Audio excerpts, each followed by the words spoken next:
Merci de nous avoir associés à cette rencontre pour qu'on puisse faire partie des Magoum Wakhonna. Monsieur le ministre, il nous est demandé aujourd'hui de venir participer à cette rencontre qui va peut-être sceller un pacte social. Mais j'ai une question au début de ma prise de parole. J'en aurai une autre à la fin de ma prise de parole. Et entre les deux, je brosserai rapidement la revendication du SAES. Je dis bien là parce que je parle au singulier. Ça va vous étonner parce qu'un syndicat a des revendications. Monsieur le Premier ministre, ma question au début de mon propos, c'est est-ce qu'on est en train de nous demander actuellement de souscrire à un pacte social sur la tombe de nos défunts camarades? Voilà ma question. Et cela me permet de revenir sur la revendication. Nous avons exprès choisi de ne pas parler des autres revendications. Ces autres revendications qui ont été scellées dans un accord qui a été signé depuis le 6 janvier 2023. Il n'est point question de pacte ou d'accord signé pendant la période dite obscure ou pendant la période de doute. Non, ce sont des accords. C'est un accord qui a été signé depuis le 6 janvier 2023. Et dans cet accord-là, il y a 6 points que je vais taire. Je vais les taire parce que je n'ai pas envie aujourd'hui de parler des problèmes de l'université sénégalaise, que sont les insuffisances budgétaires. Je n'en parle pas, hein? Oui. Je ne parle pas des budgets qui ne servent qu'à payer des salaires. Je ne parle pas des chantiers, des universités qui ont des étudiants qui n'ont même pas où étudier. Je ne parle pas des problèmes de foncier. Quelqu'un a parlé tout à l'heure de logements d'enseignants. Par décence, je ne vais pas demander à ce qu'on donne des logements aux enseignants-chercheurs. Par décence et par sensibilité par rapport à tout ce qui a été dit sur la situation actuelle du Sénégal. Le SAES est un syndicat responsable. Mais, Monsieur le Premier ministre, on parle de social.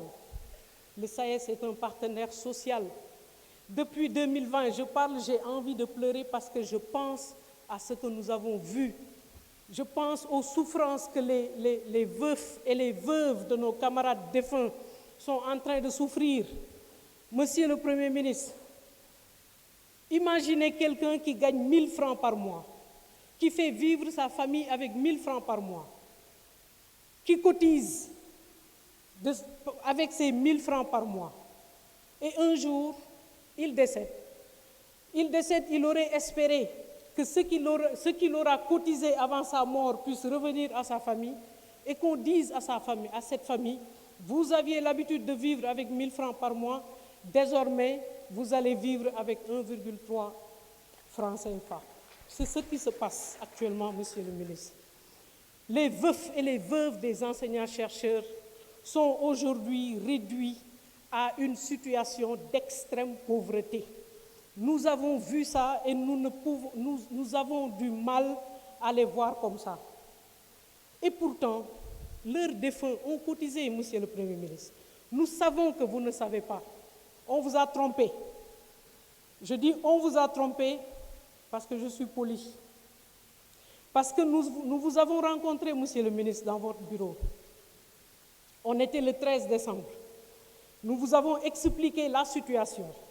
La situation, c'est que les veufs et les veuves ne perçoivent pas ce que leurs défunts maris ont cotisé Et ces défunts maris ou épouses qui ont travaillé jusqu'à la retraite, on ne leur reverse pas cela. La revendication du SAES, c'est la reversion d'un dû. Nous ne demandons pas d'augmentation de salaire. Nous ne demandons pas de l'argent. Nous demandons ce que nous avons cotisé. Et la question à la fin, une seconde pour que je pose une question à la fin. Nous avons négocié avec vous, Monsieur le Premier ministre, et vous nous avez dit que ce n'est pas le langage que le ministère des Finances vous a tenu, et vous nous avez demandé de rencontrer le ministre secrétaire général du gouvernement, Al-Amin Lo, à qui on a expliqué, qui a été d'accord. Nous avons été d'accord, nous avons signé un pacte de confiance. Ce PV, il l'a signé, nous l'avons signé le 16 décembre, et dans ce PV, il était dit que le surlendemain, 18 décembre, le décret avait été signé. Et ma question, c'est, Monsieur le Premier ministre, qu'est-ce que vous avez fait de cet engagement que le ministre secrétaire général du gouvernement a signé avec le SAES le 16 décembre? C'est la deuxième question. Merci beaucoup. Bonjour ou bonsoir. Monsieur le Premier ministre, l'honneur nous est fait aujourd'hui de parler dans cette auguste assemblée d'un secteur qui nous tient à cœur. Monsieur le ministre est médecin, Monsieur le Premier ministre est médecin, c'est 25 ans d'investissement de l'État sénégalais.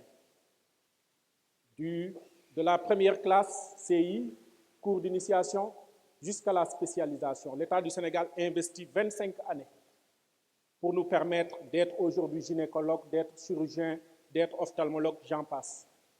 Monsieur le Premier ministre, je vous interpelle respectueusement en vous disant qu'aujourd'hui, les jeunes Sénégalais qui sortent après 25 ans d'investissement sont laissés dans la rue. Ils ne sont pas recrutés. Parce que depuis bientôt 4 ans, voire 5 ans, l'État sénégalais a démissionné dans les ressources humaines de la santé. Monsieur le Premier ministre, permettez-moi d'attirer votre attention sur un fait. Dans la gestion de l'État, dans la gestion des ressources humaines de l'État, l'État central prend sur lui-même de prendre en charge les agents de l'éducation nationale. Nos collègues qui sont tous passés sont des agents de l'État. Les agents du secteur de la sécurité, tous ceux qui sont dans les forces de défense et de sécurité, sont pris en charge par l'État central. Comble de paradoxe, quand on arrive dans le secteur de la santé, il y a plusieurs employeurs qui se bousculent. L'État central détient un certain nombre de catégories, à savoir les fonctionnaires, les agents non fonctionnaires. Le ministère de la Santé signe des contrats qui sont illégaux pour des contractuels.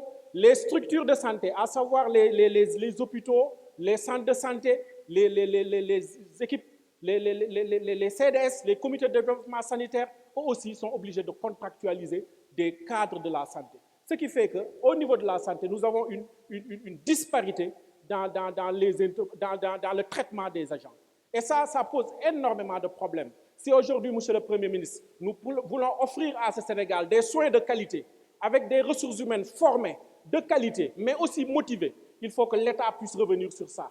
Et sur cette question, nous sommes confiants en vous interpellant, parce que nous savons que la seule et unique réalité qui compte aujourd'hui, réalité sur laquelle nous devons tous nous battre, c'est d'ensemble comment construire ce Sénégal. Monsieur le ministre des Finances nous a dépeint un tableau peu reluisant de la situation des finances publiques. Mais, Monsieur le Premier ministre, convenez avec moi que si nous voulons relancer l'économie sénégalaise, il nous faut des Sénégalais en bonne santé. Et pour que ces Sénégalais-là puissent être en bonne santé, Monsieur le Premier ministre, nous devons, nous tous, ne plus accepter que des agents de santé soient formés par l'État du Sénégal et qu'ils soient laissés à la rue. Deuxième interpellation, Monsieur le Premier ministre, si vous le permettez, c'est la question de la gestion du recrutement des agents. J'en reviens parce que aujourd'hui, les populations sont là, elles nous suivent à travers les médias. Allez dans n'importe quelle structure de santé du pays, la file d'attente pour voir un médecin en termes de rendez-vous, elle est longue. La file d'attente pour avoir même ce rendez-vous, elle est longue. Moi, je suis chef de service d'une maternité à Matam depuis 10 ans. J'ai été seul dans cette situation. Pour cause, les jeunes qui sortent ne sont pas recrutés par l'État parce que l'État a démissionné dans les ressources humaines de la santé. Et Monsieur le Premier ministre, nous vous interpellons, nous sachons que vous venez d'arriver, ça fait seulement 10 mois, mais il faut qu'on vous dise les vrais problèmes pour qu'avec votre équipe, vous puissiez adresser les vrais problèmes et qu'ensemble, qu'on puisse les réussir. Monsieur le Premier ministre, rapidement, si vous le permettez, la grille indemnitaire appliquée aux agents de la santé, c'est une grosse injustice.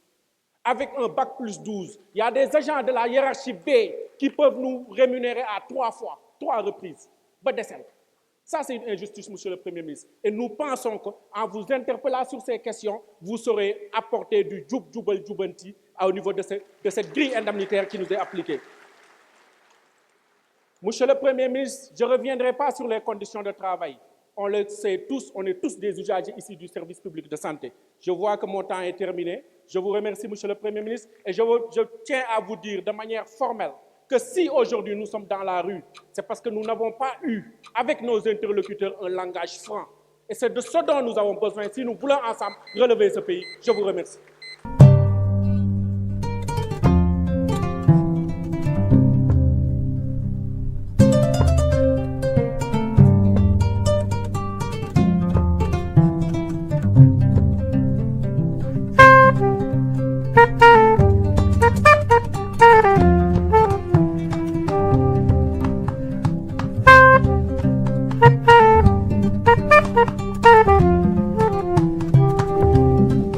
Afamolu ngali konton kolen na jali yasilola.